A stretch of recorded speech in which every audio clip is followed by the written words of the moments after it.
This episode of Drunken History finds us in North Hollywood, California, exploring one of the remaining original tiki bars left in the entire country. Perched along busy Victory Boulevard in Northern California, we are at the Tonga Hut. The beaches of California were a magnet to the surfing culture in the 1950s and 60s. As surfing's popularity grew, something else began to get really popular in America, the tiki bar. And there's perhaps no other place that seems to be a more fitting area for the tiki bar than Southern California. But it was from this culture, this time in American history, and this beautiful part of our country that one of the few remaining examples of original tiki culture, the Tonga Hut, was actually created. It was built by two guys named Ace and Ed Libby.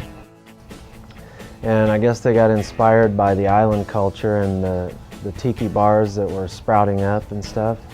And they came back and they had a guy come in, a builder and designer, and he took a stick with a piece of chalk on it and went around and drew where all the seating would be and the soffit above the bar and the shape of the bar all on the floor. And they saw the plan and they said, let's do it. And they built the bar and they got the license, and the rest is history, I guess.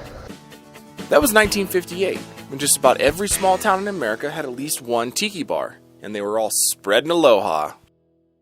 The Tonga Hut itself was a popular place through the next couple of decades, but as we usually find, it fell into disrepair in the 1980s and 90s. It became a sports bar. When I bought it, it had like all kinds of sports memorabilia and giant dartboards with lots of lights and Coors Light mirrors and Corona posters and all that garbage. Giant 1980s TVs everywhere.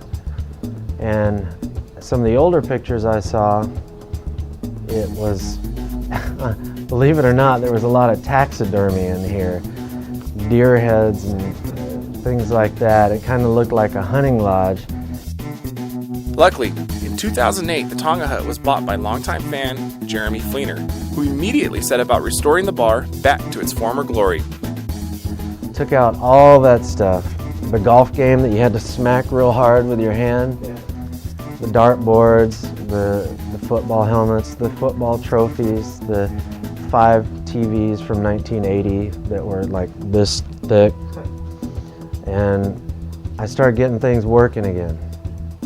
Like the fountains, the sign, that's a very long story, that one. But the fountains, the water heaters, the beer coolers, it seemed like nothing had been kept up. So it all just started breaking. It's like buying, a 55 Chevy or something.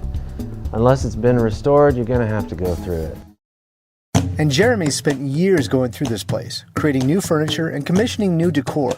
And it's paid off because the Tonga Hut once again has a following of local tiki aficionados. It's like a tiki cheers. Like everybody knows everyone here. And, it's the oldest tiki bar still standing from the original era in the Los Angeles area. So, you're walking into history when you come in here. Community is a big part of this place. For example, if you bring in your mug, Jeremy will keep it for you behind glass. And if you're feeling up to it and have someone to drive your passed out carcass back home, you can become a part of the Loyal Order of Drooling Bastards. You have to drink all 78 of the Grog Log drinks. I have 25 more to go, and I started 6 weeks ago. They feature many of the traditional drinks, but they've also invented a ton of their own. Alright, so finally we're going to make the DB Punch. This is one of our new drinks, and it's specifically crafted for for the Loyal Order of the Drooling Bastard. And that's a group that we have here that have all completed the Grog Log, all 78 drinks of the Grog Log. So this one you get a little cheaper if you're part of the Loyal Order. So we are going to use Appleton rum, which is a delicious rum.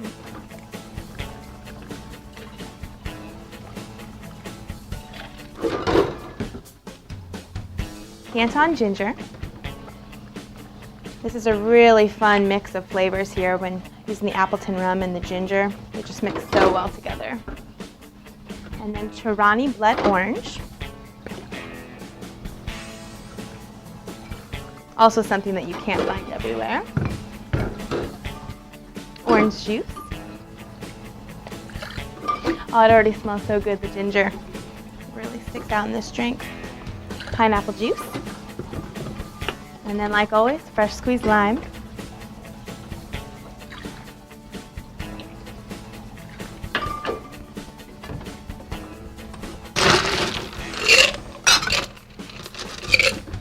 And then we're gonna shake it again.